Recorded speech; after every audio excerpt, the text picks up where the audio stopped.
Hello friends, हल्ली वाचायला वेळ मिळत नाही ना? डोंट वरी, मी घेऊन आली आहे तुमच्यासाठी ऑडिओ बुक्स. आता तुम्ही बिझी शेड्यूलमध्येही पुस्तकांचा आस्वाद घेऊ शकता. चला तर आता आपण ऐकूयात अग्निपंख यातील प्रकरण पहिले, जडणघडण, भाग 2. रामनाथपुरममधल्या श्वार्च माध्यमिक शाळेत मी हळूहळू रमलो आणि माझ्यामधला 15 वर्षाचा उत्साही मुलगा पुन्हा उठून उभा राहिला. या शाळेत शिकवणारे एक मास्तर श्री इयादुराई सालोमन एक आदर्श गुरु होते. माझ्या तरुण उत्साही मनाला समोर फुटणाऱ्या असंख्य वाटा मोहून टाकत त्यातली कुठली निवडावी असा संभ्रम पडला होता. त्यांनी मला योग्य दिशा दाखवली. विद्यार्थी त्यांच्या सहवासात निश्चिंत आश्वस्त असत. त्यांच्या कुठल्याही प्रश्नांचे मास्तर खुल्या मनाने स्वागत करत. ते नेहमी म्हणत, चांगला विद्यार्थी सामान्य गुरुकडून जे मिळवू शकतो ते सामान्य विद्यार्थी निष्णात गुरुकडून मिळवेल त्यापेक्षा अधिक असते. माझ्या रामनाथपुरम येथील वास्तव्यात त्यांचे माझे संबंध गुरु शिष्यापेक्षा कितीतरी गहिरे होते. त्यांच्याकडून मी एक महत्त्वाची गोष्ट शिकलो, ती म्हणजे आपल्या हातून घडणाऱ्या कृती, आपले विचार आपल्या आयुष्यात घडणाऱ्या घटनांवर एक प्रकारचा ताबा ठेवू शकतात. ती म्हणजे आपल्या हातून घडणाऱ्या कृती, आपले विचार आपल्या आयुष्यात घडणाऱ्या घटनांवर एक प्रकारचा ताबा ठेवू शकतात. ते नेहमी म्हणायचे, आयुष्यात यशस्वी होण्यासाठी 3 महत्त्वाच्या गोष्टी आपण समजून घ्यायला हव्यात. पहिली म्हणजे माणसाला इच्छा हवी, महत्त्वाकांक्षा हवी. दुसरी, तिचा ध्यास घ्यायला हवा. आणि तिसरी म्हणजे ती पूर्ण होईल असा दृढ विश्वास हवा. पुढे ते रेवरंड झाले. माझ्या स्वतःच्या आयुष्यात मला पुढे त्यांच्या बोलण्याची प्रचिती आली. माझ्या बालपणापासून मला पक्ष्यांचे उडणे अतिशय रम्य, गूढ असे वाटायचे. सीगल पक्षी आणि बगळे पंख पसरून आकाशात झेपावताना मी आसूसून पाहत राहत असे. माझ्या कोवळ्या मनात त्यावेळी त्यांच्यासारखा आपणही आकाशात विहार करावा अशी इच्छा सरसरून जागी व्हायची. मी मनाशी म्हणत असे, एक दिवस मी देखील आकाशात अशी झेप घेईन. आणि खरोखर विमानात बसून आकाशात झेपावणारी मी रामेश्वरममधील पहिली व्यक्ती होतो. इयादुराई सालोमन गुरु या पदवीला सर्वथैव योग्य होते. मुलांमध्ये स्वतःबद्दलचा विश्वास निर्माण करणे, त्यांची अस्मिता जागवणे त्यांना सहज जमून जायचे. मला आत्मविश्वास देण्यासाठी ते म्हणत, तू अशिक्षित आईवडिलांचा मुलगा असलास म्हणून काय झाले? तुला जे बनायचे आहे ते मिळवायचे आहे ते तू स्वतःच्या प्रयत्नाने जरूर मिळवू शकशील. तुझी नियती तू जरूर बदलू शकशील. प्रत्येकजण आपली नियती बदलू शकतो, फक्त आपण ती बदलू शकतो असा दृढ विश्वास हवा. एके दिवशी मी 4थीत असताना गणिताचे मास्तर श्री रामकृष्ण अय्यर 2ऱ्या वर्गावर शिकवत होते. मी अनावधानाने त्यांच्या वर्गात शिरलो. एखाद्या खाष्ट जुलमी पंतोजीसारखे त्यांनी मला कॉलर पकडून सर्व वर्गासमक्ष छडीचा प्रसाद दिला. मी शरमून चूर झालो. त्यानंतर काही महिन्यांनी मी गणितात पैकीच्या पैकी मार्क मिळवले. तेव्हा सकाळच्या प्रार्थनेसाठी जमलेल्या सर्व विद्यार्थ्यांसमोर त्यांनी हा प्रसंग सांगितला व ते म्हणाले, मी ज्यांना ज्यांना छडीचा प्रसाद देतो ती मुले खूप मोठी माणसे होतात. आज मी खात्रीने सांगतो, हा अबूल पुढे खूप यश मिळवेल आणि या शाळेची, आम्हा गुरुजींची शान वाढवेल. त्यांच्या या मनमोकळ्या स्तुतीमुळे मी माझी अवहेलना विसरून गेलो. माझे श्वार्च हायस्कूलमधले शिक्षण संपले. तेव्हा मी एक आत्मविश्वास असलेला, यश मिळवेनच अशी खूणगाठ मनाशी बांधलेला मुलगा होतो. पुढे आणखीन शिकायचा असा निर्णय घ्यायला मला क्षणभरही वेळ लागला नाही. त्यावेळी व्यवसाय शिक्षणाची इतकी लाट आली नव्हती. आणखी शिकायचे म्हणजे कॉलेजला जायचे. सर्वात जवळचे कॉलेज तिरुचिरापल्ली म्हणजेच त्रिचनापल्ली वा त्रिची इथे होते. 1950मध्ये मी त्रिचीच्या सेंट जोसेफ कॉलेजात प्रवेश घेतला. मार्कांच्या हिशेबात मी फार बुद्धिमान नव्हतो, पण रामेश्वरममधल्या माझ्या 2 मित्रांच्या कृपेने मनाला व्यवहारी कंगोरे लाभलेले होते. मी रामनाथपुरमच्या श्वार्ज हायस्कूलमध्ये असताना सुट्टीसाठी रामेश्वरमला धाव घ्यायचो. तेव्हा माझा मोठा भाऊ मुस्तफा कलाम आपल्या स्टेशन रोडजवळच्या किराणा दुकानात मला मदतीसाठी बोलवायचा आणि मग माझ्यावर दुकान सोपून तासनतास गुल व्हायचा. मी तिथे तेल मापत असे, कांदे तांदूळ मोजून विक्री करत असे. तेव्हा माझ्या लक्षात एक गोष्ट आली, दुकानातील सर्वाधिक खपणारी वस्तू म्हणजे सिगरेट आणि बिड्या आहेत. मला आश्चर्य वाटायचे. दिवसभर घाम गाळून कमावलेला पैसा असा धुरात जाळून टाकावा असे या गरीब लोकांना कसे काय वाटते. तिथून सुटका झाली की माझा धाकटा भाऊ कासिम मुहम्मद आपला छोटासा गाळा माझ्यावर सोपवायचा. मग तिथे मी समुद्रातील शंख शिंपल्यापासून बनवलेल्या कलाकुसरीच्या वस्तू प्रवाशांना विकत असे. सेंट जोसेफ कॉलेजातही मला उत्तम गुरुजन लाभले. रेव्हरंड फादर TN सिक्वेरा आम्हाला इंग्लिश शिकवत. ते वसतिगृहाचे वार्डनही होते. त्या 3 मजली वसतिगृहात आम्ही 100 विद्यार्थी होतो. हातात बायबल घेऊन रेव्हरंड फादर रोज रात्री प्रत्येक खोलीला भेट देत. मुलांच्या बाबतीत त्यांचा उत्साह आणि अमर्याद सहनशीलता आश्चर्यचकित व्हावे अशी होती. मुलांच्या लहान सहान गरजांकडे त्यांचे बारीक लक्ष होते. दिवाळीच्या दिवशी त्यांच्या सूचनेवरून अभ्यंग स्नानासाठी प्रत्येक मुलाला अंगाला लावायला सुगंधी तेलही दिले जाई. 4 वर्षे मी त्या वसतिगृहात राहिलो. आम्हा 3घांना मिळून एक खोली दिलेली होती. श्रीरंगमच्या कर्मठ अय्यंगार कुटुंबातला एक मुलगा होता, तर दुसरा केरळमधील कॅथलिक सिरियन ख्रिश्चन होता. आम्हा 3घांची छान मैत्री जमली. ती 4 वर्षे एकमेकांच्या सहवासात भरपूर आनंद लुटला. 3ऱ्या वर्षी मला शाकाहारी मेसचे सेक्रेटरी पद सांभाळावे लागले. एका रविवारी आम्ही दुपारी हॉस्टेलचे रेक्टर रेव्हरंड फादर कलाथिल यांना जेवायला बोलवले. आम्हा 3घांच्या घरी होणारे उत्तमातले उत्तम पदार्थ आम्ही खास देखरेखीखाली बनवून घेतले होते. त्यामुळे मेनू अगदी विसंगत झाला होता. पण आमच्या त्यामागच्या भावना जाणून त्यांनी आमच्या जेवणाची स्तुती केली. आम्हा विद्यार्थ्यांच्या खास गप्पात ते उत्साहाने सहभागी झाले. सर्वांच्या स्मरणात तो दिवस अजून जसाच्या तसा राहिला आहे. सेंट जोसेफ कॉलेजमधले सर्व प्राध्यापक जणू कांची परमचार्यांनी सांगितलेल्या मार्गावरून जाणे पसंत करत. दानातला आनंद उपभोगणे सर्वांना मनापासून आवडायचे. विद्यादान हे श्रेष्ठ दान. ते देताना त्यांचे हात कधीही आखडले नाहीत.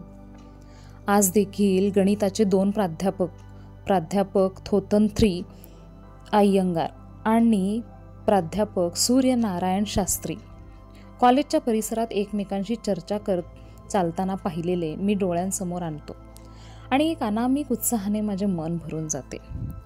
कॉलेजच्या शेवटच्या वर्षाला असताना मला इंग्लिश साहित्याची गोडी लागली. त्या वर्षी क्लासिक गणली जाणारी अनेक प्रसिद्ध इंग्लिश पुस्तके मी वाचली. टॉलस्टॉय, हार्डी, स्कॉट हे माझे आवडते लेखक आहेत. मग हळूहळू काही तत्त्वज्ञानावरच्या पुस्तकांकडे वळलो. फिजिक्स हा माझा त्या काळात विशेष आवडीचा विषय बनला. प्राध्यापक चिन्नादुराई आणि प्राध्यापक कृष्णमूर्ती आम्हाला अणुविज्ञान शिकवत असत. किरणोत्सारी पदार्थ, त्यांचे सावकाश होणारे परिवर्तन, असे पदार्थ निम्मे होण्यासाठी सारखाच वेळ लागतो, ही हाफ लाईफची व्याख्या. अनेक नव्या संकल्पना सोप्या करून सांगण्यातली त्यांची हातोटी विद्यार्थ्यांमध्ये लोकप्रिय होते. अणूहून सूक्ष्म असलेले बहुसंख्य कण म्हणजेच सब ॲटॉमिक पार्टिकल्स हळूहळू विघटन पावतात आणि त्यांचे दुसऱ्या सूक्ष्म कणात परिवर्तन होते, हे मी प्रथमच शिकत होतो. रामेश्वरममधल्या माझ्या सायन्सच्या मास्तरांनी शिवसुब्रमणिया अय्यर यांनी मला कधीही हे शिकवले नव्हते. पण प्रत्येक कठीण गुंतागुंतीची गोष्ट हळूहळू बदलत जाते व शेवटी दुसऱ्या सोप्या गोष्टीत परावर्तित होते, असे ते सांगत.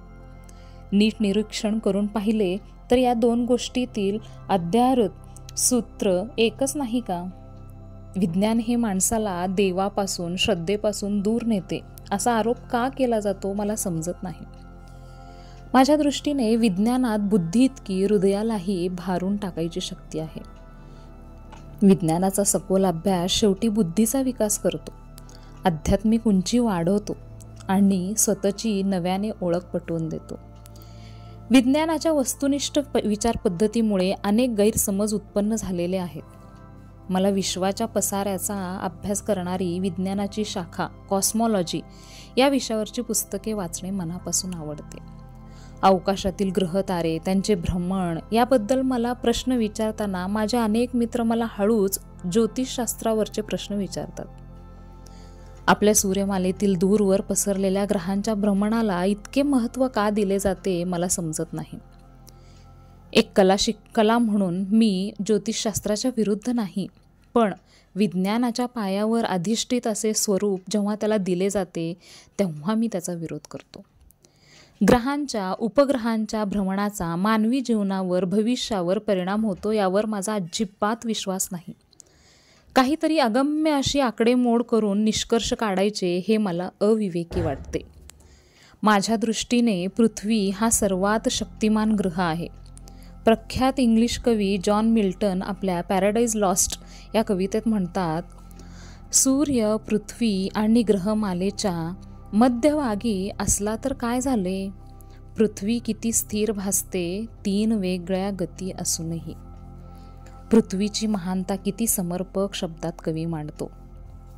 या सर्वोत्तम ग्रहावर गती आहे, जीव आहे. दगडधोंडे, खडक, धातू, लाकूड, माती, मृत वाटणाऱ्या या वस्तूमध्ये सतत सूक्ष्म बदल घडत असतात.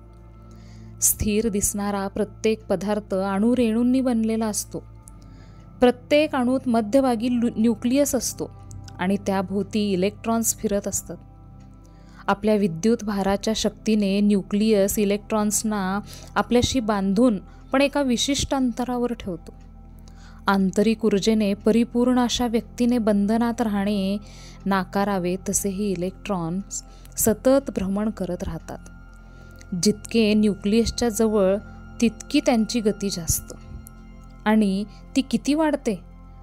1000 किलोमीटर अंतर एका सेकंदात इलेक्ट्रॉन काटू शकतो. जणू न्यूक्लियसने बंधात ठेवल्याची प्रतिक्रिया व्यक्त करतो. या प्रचंड गतीमुळे अणू स्थिर भासतो. प्रचंड वेगाने गरगरणाऱ्या पंख्याची वात चकतीप्रमाणे दिसावी त्याप्रमाणे आतमध्ये खूप रिकामी जागा असूनही तो घनरूप दिसतो. अणूमध्ये पदार्थाच्या तुलनेने खूप रिकामी जागा असते, तरी प्रचंड दाब दिल्यावर त्याचे आकारमान कमी होऊ शकत नाही. ज्याला आपण घनरूप समजतो त्यामध्ये खूप रिकामे अवकाश असते. ज्याला आपण स्थिर म्हणतो त्यामध्ये प्रचंड प्रमाणात गती असलेले कण सतत फिरत असतात. हा प्रत्यक्षाचा आणि डोळ्यांना दिसते याचा विरोधाभास समजून घेतला आणि मला वाटले आपल्या अस्तित्वाच्या प्रत्येक क्षणी जणू साक्षात शिवशंकराचे या पृथ्वीवर तांडव नृत्य सुरू असते. मी सेंट जोसेफमध्ये BSc करत असताना एका विज्ञानाच्या विद्यार्थ्यांसमोर करिअर संदर्भात किती आणि कोणते पर्याय उपलब्ध असतात याची मला काहीच कल्पना नव्हती. त्यामुळे BSc झाल्यावर कितीही आवडत असले तरी फिजिक्सचा अभ्यास फक्त संशोधनात्मक पातळीवर उरेल याची कल्पना आली. मला तर प्रत्यक्ष कृतीवर भर देणे आवडले असते. त्या दृष्टीने इंजिनिअरिंगचा अभ्यास तर मला माझ्या स्वप्नाच्या जवळ नेऊ शकला असता. तसे मी इंटरच्या परीक्षेनंतर अभियांत्रिकीकडे वळू शकलो असतो, पण मला काहीच पूर्वकल्पना नव्हती. BSc नंतर मी मद्रासच्या सुप्रसिद्ध अभियांत्रिकी कॉलेजमध्ये प्रवेशासाठी अर्ज भरला. संपूर्ण दक्षिण भारतात मद्रास इन्स्टिट्यूट ऑफ टेक्नॉलॉजी हे सर्वोत्तम अभियांत्रिकी कॉलेज होते. प्रवेशासाठी निवड अगदी कसून होत असे. प्रवेश यादीमध्ये माझे नाव एकदाचे येऊ शकले. या कॉलेजातील शिक्षण त्यावेळच्या मानाने बरेच महागडे होते. प्रवेश फीसाठी 1000 रुपयांची गरज होती. वडिलांकडे तेवढे पैसे नाही हे मला ठाऊक होते. त्यावेळी माझी बहीण जोहरा माझ्या पाठीशी उभी राहिली. तिने आपल्या सोन्याच्या बांगड्या, गळ्यातली साखळी गहाण ठेवली आणि पैसे उभे केले. माझ्या शिक्षणासाठी तिने हे कृत्य केले. मी हेलावून गेलो. माझ्या पोतीवरचा विश्वास त्यातून व्यक्त होत होता. मी त्याच क्षणी मनोमन शपथ घेऊन टाकली, माझ्या स्वतःच्या पैशातून मी तिच्या बांगड्या आणि साखळी सोडवून आणेन. खूप अभ्यास करून शिष्यवृत्ती मिळवणे हा एकच पर्याय त्यावेळी माझ्यासमोर होता आणि मी तो नेटाने प्रयत्न करून मिळवायचा ठरवला. MIT म्हणजेच मद्रास इन्स्टिट्यूट ऑफ टेक्नॉलॉजीच्या प्रांगणात युद्धात न वापरण्याजोगी विमान ठेवलेली होती. आम्हा विद्यार्थ्यांना विमानाचे वेगवेगळे भाग स्वतंत्रपणे अभ्यासता यावेत हा उद्देश त्यामागचा होता. मी त्यांच्याकडे एका वेगळ्याच ओढीने आकर्षला गेलो. कॉलेज संपून बाकीचे विद्यार्थी वसतिगृहात परतले तरी मी त्या 2 विमानांजवळ बसून राहत असे. पक्षाप्रमाणे आकाशात विहार करायची माणसाची इच्छाशक्ती मला भारून टाकत असे. पहिल्या वर्षानंतर जेव्हा अभ्यासासाठी विशेष शाखा निवडायची वेळ आली तेव्हा क्षणाचाही वेळ न घालवता मी एरोडायनॉमिक्स ही विमानाच्या बांधणीशी संबंधित अशी शाखा निवडली. माझे ध्येय आता माझ्या डोळ्यासमोर स्पष्टपणे दृग्गोचर झाले होते. मला आकाशात विमान उडवायचे होते. मला माझ्या मार्गाची खात्री वाटत होती. खरे तर खेड्यातल्या साध्यासुध्या पार्श्वभूमीमुळे मला कधी इतका ठाम निर्णय घ्यायची सवय नव्हती. पण हा निर्णय घेताना मी फारसा कोणाला सल्ला विचारला नाही. त्या काळात मी लोकात मिसळायचा, त्यांच्याशी बोलायचा, संबंध जोडायचा विशेष प्रयत्न केला नाही.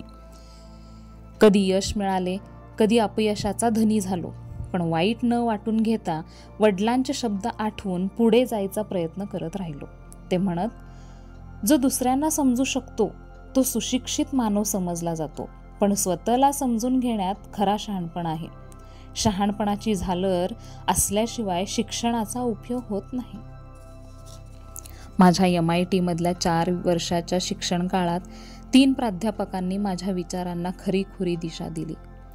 पुढील करिअरचा पाया घालणे त्यांनी दिलेल्या शिक्षणामुळेच साध्य झाले. प्राध्यापक स्पॉन्डर, प्राध्यापक KAV पडलाई आणि प्राध्यापक नरसिंहराव.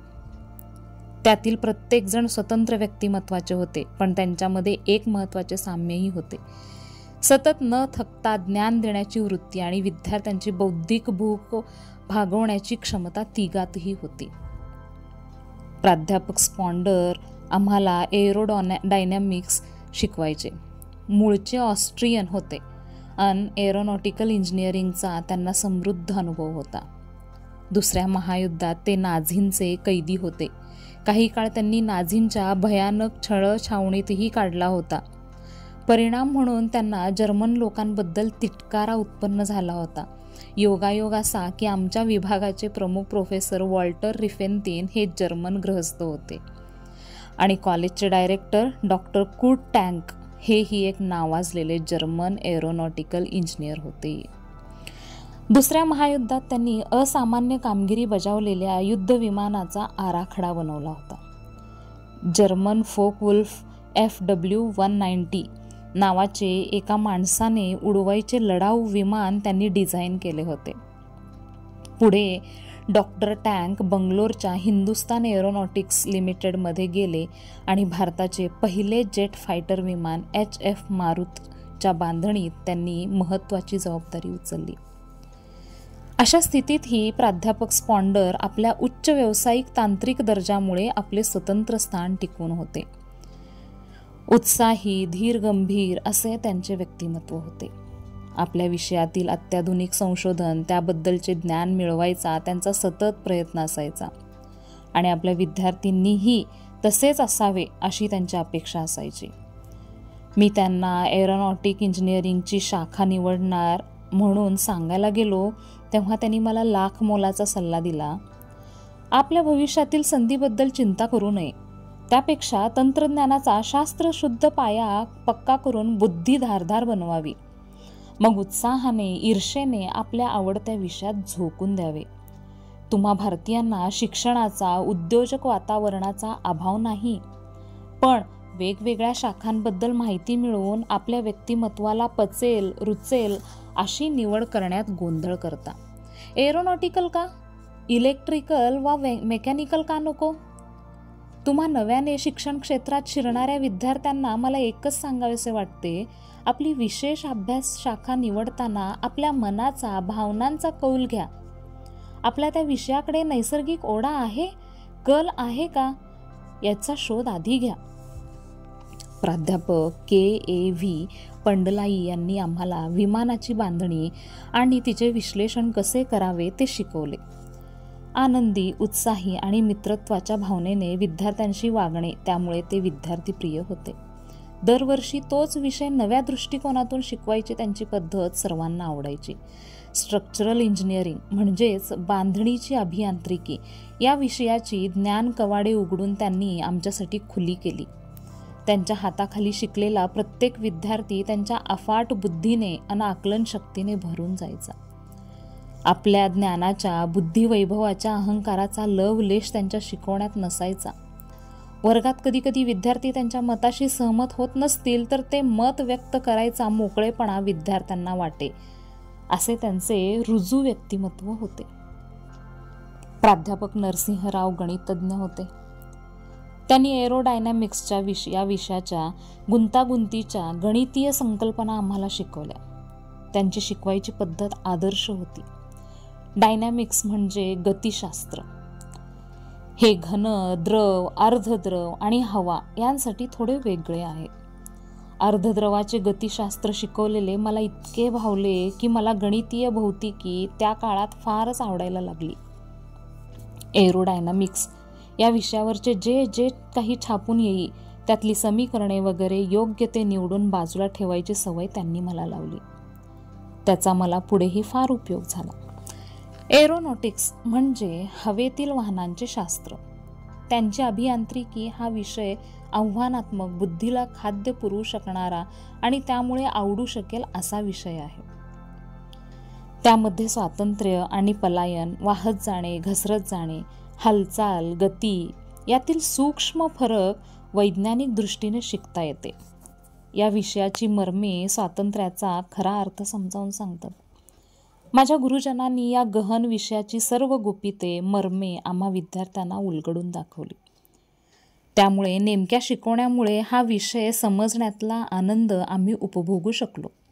त्यांची अपाट बुद्धिमत्ता, विचारांची स्पष्टता आणि परिपूर्णतेचा ध्यास घ्यायची शिकवण यामुळे मी गांभीर्याने अर्धद्रव गतिशास्त्र म्हणजेच फ्लुइड डायनॅमिक्स या विषयाचा सर्वांगीण अभ्यास केला. ज्या विमानांना वेग ध्वनीहून अधिक असतो अशा स्वप्नातील विमानाच्या प्रवासामुळे हवेमध्ये आकुंचन होऊन अधिक दाबाचे पट्टे निर्माण होतात आणि ते लहरी बनून पसरतात. त्यांना शॉक वेव्ज म्हणतात. Shock wave, drag, shock, stall असे त्यांचे लहरीचे वेगवेगळे पैलू आणि परिणाम आहेत. ते मी सर्व शिकू शकलो.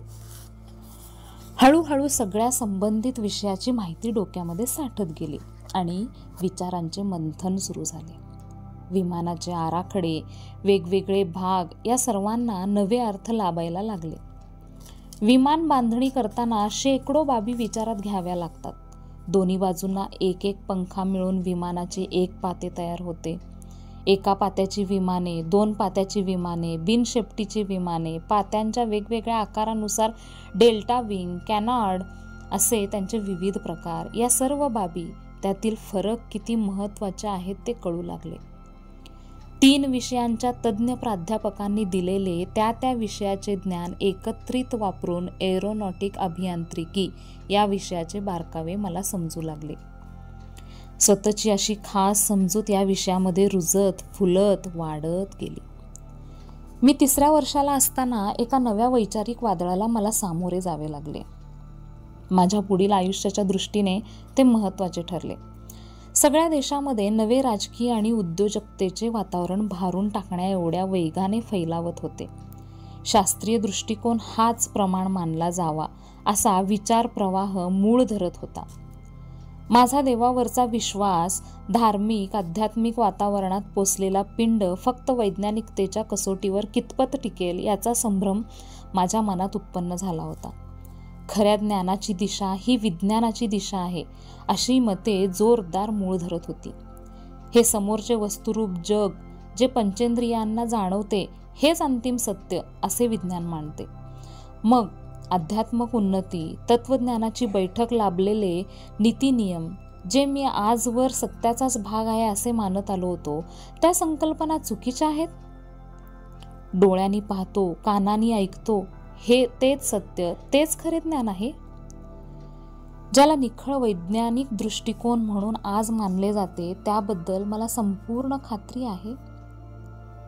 माझा स्वतःचा धार्मिक वातावरणात पोसलेला आध्यात्मिक कल माझ्यावर त्याचे न पुसता येणारे झालेले परिणाम तसे मानत नव्हते. या दृष्टीला पडणाऱ्या वस्तू मात्र जगाच्या पलीकडे अज्ञात प्रदेशात सत्य असते यावर माझा विश्वास होता. खरे ज्ञान हे फक्त आंतरिक अनुभवातून होऊ शकते असेच संस्कार माझ्यावर झालेले होते. दरम्यान माझे लिखित काम संपून फक्त प्रात्यक्षिक उरले होते. प्रात्यक्षिक म्हणून जमिनीपासून कमी उंचीवर हल्ला करू शकणाऱ्या विमानाचे डिझाईन बनवायचे होते. सोबत 4 विद्यार्थी होते. इंधनाचा उपयोग, बांधणी, ताबा ठेवणारी उपकरणे, वापरात आणणारी उपकरणे अशी त्याची विभागवार जबाबदारी आम्ही वाटून घेतली होती. मी एकत्रित डिझाईन बनवायचे होते. एक दिवस आमचे डिझाईन हा विषय शिकवणारे प्राध्यापक श्रीनिवासन, ते संस्थेचे डायरेक्टरही होते. त्यांनी आमच्या प्रोजेक्टची प्रगती कुठवर आली आहे याचा आढावा घेतला आणि ताबडतोब प्रोजेक्ट रद्द करा अशी आज्ञाच दिली. आम्हाला वेळ का होतो आहे याची डझनभर कारणे शोधून मी त्यांना सांगितली आणि मला 1 महिना तरी वेळ द्यावा अशी काकुळतीने विनंती केली. काही वेळ ते माझ्या चेहऱ्यावरची आजीजी न्याहाळत राहिले आणि म्हणाले, हे बघ यंग मॅन, आता शुक्रवार दुपार आहे. मी तुला 3 दिवस मुदत देतो. सोमवार सकाळपर्यंत मला तुझ्या प्रोजेक्टचे प्राथमिक आराखडे तयार मिळाले नाहीत तर तुझी शिष्यवृत्ती थांबली असे समज. माझ्या पोटात भला थोरला खड्डा पडल्यासारखे मी गप्प झालो. माझी शिष्यवृत्ती काढून घेतली असती तर मला श्वास घेणे मुश्किल झाले असते. सांगितलेल्या वेळेत काम पूर्ण करण्याशिवाय तरणोपाय नव्हता. ती सगळी रात्र न जेवता मी ड्रॉइंग बोर्डपाशी उभी राहून काढली. दुसऱ्या दिवशी सकाळी नाश्ता, विश्रांतीसाठी फक्त 1 तास काढला. अगदी थोडेसे खाऊन पुन्हा बोर्डपाशी उभे राहिलो. रविवार सकाळपर्यंत माझा आराखडा जवळजवळ पूर्ण होत आला होता. एकाग्र होऊन मी बोर्डापाशी मग्न होतो. अचानक मला कोणाची तरी पाठीमागे चाहूल लागली. प्राध्यापक श्रीनिवासन दूरून माझ्याकडे लक्षपूर्वक पाहत होते. ते सरळ जिमखान्यातून खेळून परतताना डोकावले असावेत, कारण अंगावरती टेनिस खेळण्यासाठी वापरतात तसे कपडे होते. माझे काम कुठवर आले आहे हे बघण्यासाठीच ते आले होते. त्यांनी जवळ येऊन बोर्डवरचे कागद बारकाईने पाहिले आणि मग मला हाताने कवे तोडून घेतले. प्रेमभराने पाठीवर शाबासकी देत थोपटत म्हणाले, एक अशक्य काम वेळेचे बंधन घालून तुझ्यावर मी सोपवले याची मला कल्पना होती, पण त्यामुळे तणावाखाली तू उत्तम काम करू शकतोस हे माझ्या निदर्शनाला आले. तो क्षण माझ्यासाठी किती हलका बनला याची कुणीही कल्पना करू शकेल. प्रोजेक्टचे काम करून उरलेल्या वेळात मी एका निबंध स्पर्धेत भाग घेतला. MIT तमिळ संगम या नावाचे एक साहित्य मंडळ आमच्या कॉलेजात कार्यरत होते. तमिळ ही माझी मातृभाषा. मला या भाषेचा खूप अभिमान आहे. रामायण पूर्व कालात अगस्ती ऋषीपर्यंत या भाषेचा माग घेता येतो. इसवी सनापूर्वी 5 शतके त्या भाषेत साहित्यकृती जन्माला आल्या. ही भाषा पुढे भाषाशास्त्रातील दिग्गजांनी आणि वकिलांनी समृद्ध केली. आंतरराष्ट्रीय पातळीवर भाषाशास्त्राचे नियम काटेकोरपणे पाळणारी भाषा असा तिचा लौकिक आहे. विज्ञानासारखा विकास पावणारा विषय त्या भाषेच्या कक्षेबाहेर राहू नये अशी मला तळमळ होती. आपण आपले विमान बनवूया या शीर्षकाचा एक लेख मी तमिळमध्ये लिहिला. विषयाच्या निवडीपासून तो सर्वांना अतिशय आवडला. मी स्पर्धा जिंकली. त्यावेळच्या सर्वात लोकप्रिय साप्ताहिक आनंद विकटनचे संपादक श्री देवेन यांच्या हातून मी पहिले बक्षीस घेतले. माझ्या स्मृतिकोशात घर करून राहिलेली सर्वात हृद्य आठवण प्राध्यापक स्पॉन्डर यांची आहे. त्या दिवशी आम्ही सर्व शेवटच्या वर्षाचे विद्यार्थी निरोप समारंभ साजरा करत होतो. फोटो काढण्यासाठी विद्यार्थ्यांच्या 3 ओळी परंपरेप्रमाणे मागे वेगवेगळ्या उंचीवर उभ्या राहिल्या. सर्व प्राध्यापक वर्ग समोर खुर्चीवर बसला होता. मी शेवटच्या ओळीत उभा होतो. एकाएकी प्राध्यापक स्पॉन्डर उभे राहिले आणि मागे वळून शोधल्यासारखे पाहू लागले. माझ्याशी नजरानजर होताच त्यांनी म्हटले, खाली ये आणि माझ्या शेजारी पुढे बस. त्यांच्या या निमंत्रणाने मी आश्चर्यात, आनंदात बुडून गेलो. तू माझा सर्वोत्कृष्ट विद्यार्थी आहेस. भविष्यात तुझ्या कार्यक्षमतेने आणि सतत उद्योगात राहायच्या वृत्तीमुळे तू तुझ्या गुरुजनांचे नाव उज्ज्वल करणार आहेस. त्या मनमोकळ्या स्तुतीने मी लाजून गेलो, पण माझ्यातल्या गुणांची ती पावती होती. मी सुखावलो आणि प्राध्यापक स्पॉन्डर यांच्या शेजारी बसून फोटो काढून घेतला. देवाची तुझ्यावर सदैव कृपादृष्टी असू दे. तुझ्या भविष्यातील वाटचालीला त्याच्या कृपेचा प्रकाश उजळू दे.